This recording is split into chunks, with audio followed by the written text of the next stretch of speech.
Mayam Kurumjari Adomni Yangbiri PK channel Pothaminasi KHANGMINASI channel Sina Chayol Kudingi Nomajing Dumit Kudingi Lepanaidan Sanduk Seriba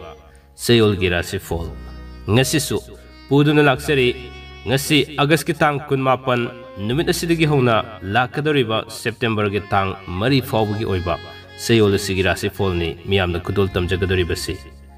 Handak Marasi channel Sina Tongan ba video kaya ama thagas chanaba gidamok sem sajabne dubu isagi tangai fataba asinba kaya am leibna maram oraga mapung phana miyamda sandok sabungam jadre tangai fadana Chayolgi Rashifal simadi ai silabasu sinnang haktang matam kaithokjaraga simadi tawjarabane aduna mayamna thambirakpa topic sing do ai soidana maki adum atubu matamda khudol tamjarage yum sabagi matang adi amadi tongan ba yumbalon gi matang hangbirakpa sing thambirakpa sing do atubu matamda dumak thamjarage Maramaduna Nasigi Tamjariba, August Kitang Kunmapan Dagina, September Gitang, Mari Fawgi Oiba Chayolgi Rashifal, Kudol Tamjage, Miyeng Taminasiko.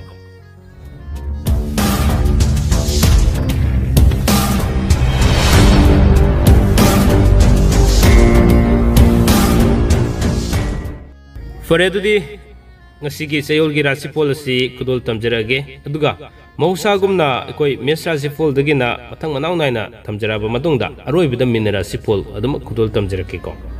aduga tangkak anini thokna thamjabagi mong mataw hana dawna ngasisu thamjage ngasigi tangka asidana tang 18 dagina tang 38 fawbagi ama aduga lakadriba September gi tang ama dagina September gi tang mari fawbagi ama tangkak ani thokna sumna thamjage aduga tongan ba pakhang de sabising gi fall na kari leri hakchang gi fall na kari leri habdu sodum khudol tamjarage sobi aur sunga pigani ahan bata khudol tamjage maths Rashifal si tang 18 dagi na tang 38 fawbugi manungda lela drama yamna pamjaba aduga hariba matam asida lamda satpusu thoina kaidaba matam oigani aduga minadi sel thoruga gdaba matam am oiri Wanomba sakri khara thangani suba nomba ningma thungoi loinana lakadori batang amadagina tang mari fawbugi manungdana imung manung semgat sagali lamdagi marup mapang thunglagani mathau yamna singani haksangi oinadi thoina akaiba leiroi aduga mahaigi oinadi ningba kharadi thungoi pakhang le sabigi oinadi muknaba khara leigani aduga mathangda Rashifal logasage Rashifal su koi tang 18 dagina 38 fawgi manungse dharma karamagi thabak thoramda pukning khara sangani aduga anoba marup mapang yamna thunglagani hengalakani ko aduga karbar tawba khara chaukatkani lamda chatpa thoina akaiba leroi Rashifal gi oina aduga tang amadagina tang mari fawgi manungda sana khon abagi thabakta aduga laikai gi thabak thoramda sillangba yamna phagani amasung Hariba tabak sida mixu fangani ba isagi kanaba fangani tawruba tabak singda sigi matam sida tawruba tabak su mayamna khangbiba matam oigani aduga haksangi oinadi thoina kairoi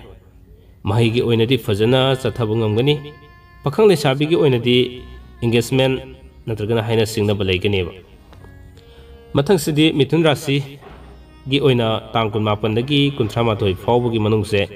fam hongdo hongjin tawgani Marupna yeknabu oigani khara section view khwaidagi naknabu marupna aibu yingsin biba leigani anubu mari mata khara difangani mi henkalakani posei lepsin mangamgani tang amadagi tang mari fawbugi manungda karbar toba yamna kanagani ko imung manung semjin sajingani panduna lerakpu sel fangani haksangi oinadi thoina kaiba leiroi aduga mahigi oinadi ningbat tungba khara watkani pakhang le sabigi oinadi haina singna haibelei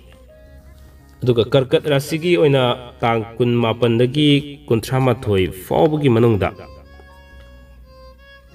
wakhal charangnaba khara leigani thabak yamna yamba haitare amma tawre thabak si loibungam daba amma sohit laksanba thabak amma tawringe da amma sohit laksanba sumna yamna sarangnaba khara leigani sel makhong su khara pangani ko habidi sadagi sel yam sakani haba imung manung semgat sagat pada khara wagani semgat ning khara leraga su khara wagani lamda satpadi thoina akaiba leite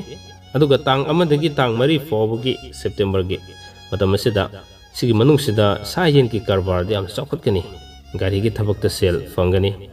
ꯑꯆꯧ ꯑꯁꯥꯡꯒ ꯁꯛꯈꯪꯅꯒꯅꯤ ꯂꯣꯏꯅꯅ ꯍꯛꯆꯥꯡꯒꯤ ꯑꯣꯏꯅꯗꯤ ꯊꯣꯏꯅ ꯀꯥꯏꯗꯦ ꯃꯍꯩꯒꯤ ꯑꯣꯏꯅꯗꯤ ꯐꯖꯅ ꯆꯠꯊꯒꯅꯤ ꯑꯗꯨꯒ ꯄꯥꯈꯪ ꯂꯩꯁꯥꯕꯤꯒꯤ ꯑꯣꯏꯅꯗꯤ ꯑꯗꯨꯃꯛ ꯍꯥꯏꯅ ꯁꯤꯡꯅꯒꯅꯤ ꯁꯤꯡꯍ ꯔꯥꯁꯤꯒꯤ ꯑꯃꯨꯛ ꯂꯧꯈꯠꯆꯒꯦ ꯁꯤꯡꯍ ꯔꯥꯁꯤꯁꯤ ꯇꯥꯡ 18ꯗꯒꯤꯅ 38 ꯐꯥꯎꯕꯒꯤ ꯑꯔꯣꯏꯕ ꯅꯨꯃꯤꯠꯁꯤ ꯐꯥꯎꯕꯗ ꯁꯤ ꯃꯅꯨꯡꯁꯤꯗ ꯂꯤꯂꯥ ꯗ꯭ꯔꯃꯥ ꯌꯥꯎꯕ ꯄꯨꯡ ꯏꯁꯩ ꯇꯧꯕ ꯀꯥꯡꯕꯨꯁꯤꯡꯒꯤ ꯑꯣꯏꯅꯗꯤ ꯌꯥꯝꯅ ꯃꯤꯡꯆꯠ ꯐꯪꯕ ꯁꯤꯇꯁꯨ ꯅꯠꯇꯅ ꯂꯩꯀꯥꯏꯒꯤ ꯊꯕꯛ ꯊꯧꯔꯝꯗ ꯀꯥꯟꯅꯕꯁꯨ ꯂꯩꯕ ꯑꯗꯨꯒ ꯇꯧꯔꯨꯕ ꯊꯕꯛꯁꯤꯡꯗ ꯃꯌꯥꯝꯅ ꯈꯪꯕꯤꯕ ꯃꯤꯡꯆꯠ ꯐꯪꯕ ꯃꯤꯀꯣꯛ ꯊꯣꯡꯕ ꯑꯣꯏꯕ ꯉꯝꯒꯗꯕ ꯃꯇꯝꯅꯤ ꯑꯗꯨꯒ ꯁꯤꯒꯤ ꯃꯇꯨꯡꯗ ꯇꯥꯡ 1ꯗꯒꯤꯅ ꯇꯥꯡ 3 ꯐꯥꯎꯕꯒꯤ ꯃꯅꯨꯡꯁꯦ ꯁꯤꯗꯤ ꯐꯝ ꯈꯔ ꯍꯣꯡꯒꯅꯤ ꯋꯥꯅꯣꯝꯕ ꯆꯀ꯭ꯔꯤ ꯊꯥꯡꯒꯅꯤ ꯍꯥꯏꯕꯗꯤ ꯐꯝ ꯍꯣꯡꯒꯗꯕ ꯂꯩ ꯐꯝꯁꯤ ꯇꯥꯊꯔꯛꯄ ꯌꯥꯏ ꯑꯗꯨꯒ ꯃꯁꯤ ꯐꯝ ꯍꯣꯡꯕꯁꯤꯒꯤ ꯃꯇꯥꯡꯗ ꯋꯥꯅꯣꯝꯕꯗ ꯆꯀ꯭ꯔꯤ ꯈꯔ ꯊꯥꯡꯒꯗꯕ ꯂꯩꯒꯅꯤ ꯁꯥ ꯌꯦꯟꯒꯤ ꯀꯔꯕꯥꯔꯗ ꯀꯥꯟꯅꯕ ꯈꯔ ꯋꯥꯠꯀꯅꯤꯀꯣ ꯑꯗꯨꯒ ꯍꯛꯆꯥꯡꯒꯤ ꯑꯣꯏꯅꯗꯤ ꯊꯣꯏꯅ ꯀꯥꯏꯗꯦ ꯃꯍꯩꯒꯤ ꯑꯣꯏꯅꯗꯤ ꯐꯖꯅ ꯆꯠꯊꯒꯅꯤ ꯑꯗꯨꯒ ꯄꯥꯈꯪ ꯂꯩꯁꯥꯕꯤꯒꯤ ꯑꯣꯏꯅꯗꯤ ꯊꯨꯡꯅꯒꯅꯤ ꯀꯟꯌꯥ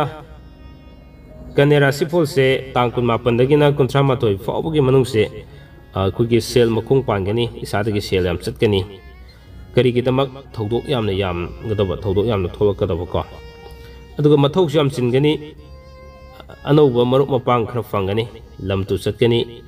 ꯑꯗꯨꯒ ꯂꯥꯛꯀꯗꯧꯔꯤꯕ ꯇꯥꯡ 1ꯗꯒꯤꯅ ꯇꯥꯡ 3 ꯐꯥꯎꯕꯒꯤ ꯃꯅꯨꯡꯗ ꯀꯔꯕꯥꯔ ꯇꯧꯕ ꯊꯤꯀꯥ ꯇꯧꯕ ꯁꯨꯕ ꯅꯣꯝꯕ ꯌꯥꯝꯅ ꯀꯥꯟꯅꯒꯅꯤ ꯃꯤꯉꯣꯟꯗ ꯂꯩꯈꯤꯕ ꯁꯦꯜ ꯐꯪꯒꯅꯤ ꯍꯛꯆꯥꯡꯒꯤ ꯑꯣꯏꯅꯗꯤ ꯀꯥꯏꯗꯦ ꯑꯗꯨꯒ ꯃꯍꯩꯒꯤ ꯑꯣꯏꯅꯗꯤ ꯆꯔꯛ ꯆꯍꯤꯡ ꯈꯔ ꯇꯧꯒꯅꯤ ꯄꯥꯈꯪ ꯂꯩꯁꯥꯕꯤꯒꯤ ꯑꯣꯏꯅꯗꯤ ꯋꯥꯔꯤ ꯁꯥꯕ ꯐꯪꯒꯅꯤ ꯃꯊꯪꯗ ꯇꯨꯂꯥ ꯂꯧꯈꯠꯆꯒꯦ ꯇꯨꯂꯥ ꯔꯥꯁꯤꯒꯤ ꯑꯣꯏꯅ ꯇꯥꯡ 18ꯗꯒꯤ 38 ꯐꯥꯎꯕꯒꯤ ꯃꯅꯨꯡꯗ ꯁꯦꯜ ꯃꯆꯤꯠ ꯃꯆꯤꯠ ꯈꯔ ꯆꯠꯀꯅꯤ ꯌꯥꯝꯅ ꯆꯠꯄꯗꯤ ꯑꯣꯏꯔꯣꯏ ꯏꯃꯨꯡ ꯃꯅꯨꯡꯒꯤ ꯃꯤꯑꯣꯏꯁꯤꯡꯗ ꯅꯤꯡꯕ ꯈꯔ ꯊꯨꯡꯕ ꯋꯥꯠꯀꯅꯤ ꯁꯨꯕ ꯅꯣꯝꯕ ꯀꯔꯕꯥꯔ ꯇꯧꯕ ꯀꯥꯟꯅꯕ ꯋꯥꯠꯀꯅꯤ ꯂꯧꯎ ꯁꯤꯡꯎꯕꯒꯤ ꯊꯕꯛꯇꯤ ꯌꯥꯝꯅ ꯆꯥꯎꯈꯠꯀꯅꯤꯀꯣ ꯀꯥꯟꯅꯕ ꯌꯥꯝꯅ ꯂꯩꯒꯅꯤ ꯑꯗꯨꯒ ꯇꯥꯡ 1ꯗꯒꯤ ꯇꯥꯡ 3 ꯐꯥꯎꯕꯒꯤ ꯃꯅꯨꯡꯗ ꯂꯤꯂꯥ ꯗ꯭ꯔꯃꯥꯗ ꯀꯥꯟꯅꯕ ꯈꯔ ꯐꯪꯒꯅꯤ ꯋꯥꯅꯣꯝꯕ ꯆꯀ꯭ꯔꯤ ꯊꯥꯡꯒꯅꯤ ꯐꯝ ꯍꯣꯡꯗꯣꯛ ꯍꯣꯡꯖꯤꯟ ꯈꯔ ꯇꯧꯒꯅꯤ ꯍꯛꯆꯥꯡꯒꯤ ꯑꯣꯏꯅꯗꯤ ꯈꯨꯎ ꯅꯨꯡꯉꯥꯏꯔꯣꯏ ꯈ꯭ꯋꯥꯡ ꯅꯨꯡꯉꯥꯏꯔꯣꯏ ꯑꯗꯨꯒ ꯃꯍꯩꯒꯤ ꯑꯣꯏꯅꯗꯤ ꯆꯔꯛ ꯆꯍꯤꯡ ꯈꯔ ꯂꯩꯒꯅꯤ ꯄꯥꯈꯪ ꯂꯩꯁꯥꯕꯤꯒꯤ ꯑꯣꯏꯅꯗꯤ ꯃꯨꯛꯅꯒꯅꯤ ꯃꯊꯪꯗ ꯂꯧꯈꯠꯆꯒꯦ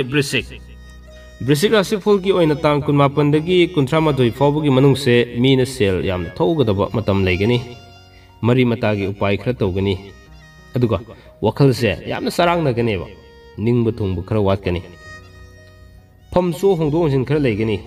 ꯑꯗꯨꯒ ꯇꯥꯡ 1ꯗꯒꯤ ꯇꯥꯡ 3 ꯐꯥꯎꯕꯒꯤ ꯃꯅꯨꯡꯗꯅ ꯁꯥ ꯌꯦꯟꯒꯤ ꯀꯔꯕꯥꯔꯗ ꯁꯦल मांगदब हाइतारे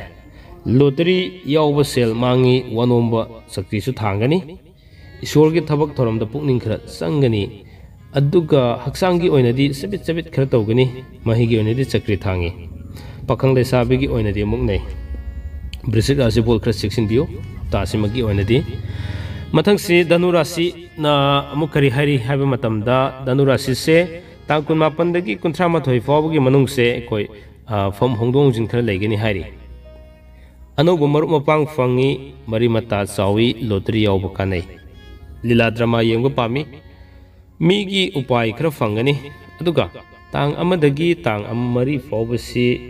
सारिब सिंगसिगी मतुंग मनुंगसिदा हाबिदे तांग अमदगिना तांग मरी फावबगी मनुंगसे लमद सत्प थोइना कायरोय वनोंब सक्री खर थांग माइदि पाकनी करबार तौब सुबनोंब खर कानाब फंगनी हक्सांगी ओइनदि कायदे महिगी ओइनदि फजन चले पाखंग लेसाबिगी ओइनदि थुंगनगनी मथंगदा मकर राशि फॉल अमुक खुदोल तमजगे मकर राशि फॉल से तांग 19 दगिना तांग 38 फावगी मनुंगदा वखल चरांग नै इमुंग मनुंगी मियोइद पेंदे मीगे असोयब उगले साउनिंगबदगी तुमफम चाफम खंगदबा खर लेगनी अदुगा करबार तौबा कानाब वात यामना वातले तब तब तांग अमदगिना तांग मरी फावगी मनुंगसे मसिदा फम होंदो होंजिन खर तौगनी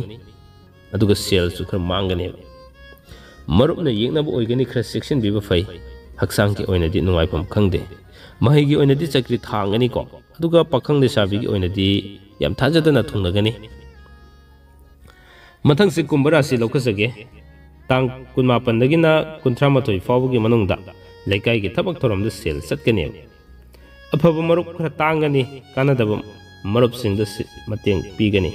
ठिका तौबा करबार तौबा सुब नोंब कानगनी Tang amadagi tang mari fawbugi manungda fom hongdo hongjin tawgani imung manung semgat sagatgani isorgi thabak thoromda pukning sanggani haksanggi oinadi kaide mahigi oinadi fajana chatli aduga pakhang leisabigi oinadi thungnagani sumna ngasigi August ki tang 18 dagina September ki tang mari fawbugi thamjariba channel asina lepa naidana thamjariba Chayolgi Rashifal da ngasigi thamjariba taka asigi aroibada Mina Rashifal asimu khudol tamjaramge Mina Rashifal si tang 18 dagina tang 38 fawbugi manungse sel makong pangani sel ham chakani isadagi wakal so sagani mathayam sagani tabak thoromda sarangnagani ano ba paw khra tagani aduna maram oraga mathau yamna chingani lamna chatbedi thoina kaide aduga tang amadagina tang mari fawbugi manungse suba nomba karbar tawba ikoi tika tawba su yamna kanagani pojai lepsingani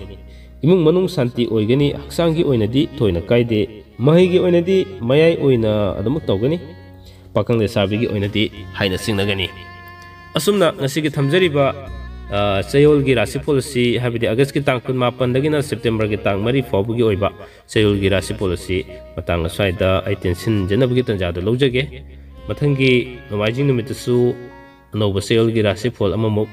Ojasing gi numit ke loinana miyamda yaipa pawgen pujarakpa ke loinana anoba Chayolgi Rashifal amu pudun laksage matamudi fawbugi onedi ekoi ato thajariba channel asina tongan tongan thajarkadaba video sing blog sing yengminaduna ngaiminasi haiba wafam thamjaraga mayamna loiba fawbu tabiba amadi yeng tabibagi damak ngomkheleitena damak ngasisu thagasaba phongdokseri channel asigi makedagi ngasigi damtadi kainana ba yatheng dijarasi ko mayam pinabirasi mayam adu kanglei pakna yai fareko